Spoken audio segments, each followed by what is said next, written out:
শুভশ্রী, তুমি কি কাজ করছো? ম্যাম আমি বেসিক কাজ শিখছি। আচ্ছা ম্যাম আজকে আমরা কীভাবে 4 রকমভাবে ফোল্ডার ক্রিয়েট করা যায় সেটা করবো। আচ্ছা, করে দেখাও তাহলে। প্রথমে মাউসে রাইট ক্লিক করবো, তারপর নিউতে যাবো, ওখান থেকে ফোল্ডারে যাবো, দিয়ে আমাদের ফার্স্ট ফোল্ডার ক্রিয়েট হয়ে গেল।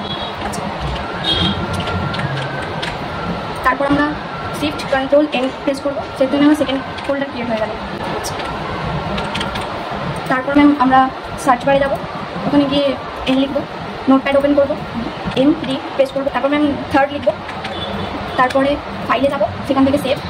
এবার এখানে আমরা ফাইল নেমে যে কোনো একটা নাম দেবো, দেওয়ার পর ডট ব্যাট প্রেস করবো, তারপর সেভ, তারপরে এখানে ডাবল ক্লিক করবো, আমাদের থার্ড ফোল্ডার ক্রিয়েট হয়ে গেল। তারপরে উইন্ডোজ প্লাস আর লিখবো, তারপর সিএমডি লিখবো, লেখার পর ওকে। এবার আমরা লোকেশানটা দেবো, সিডি লিখবো, স্পেস দেবো, লোকেশানটা দেবো, তারপর এন্টার, তারপরে এম ডি, তারপরে যত নাম্বার ফোল্ডার সেটা লিখবো, তারপর এন্টার দেবো, ক্রস করে দেবো, আর ফোল্ডার বেশি 4টে ফোল্ডার ক্রিয়েট হয়ে গেল, তাই তো? হ্যাঁ। বাহ, ভেরি গুড।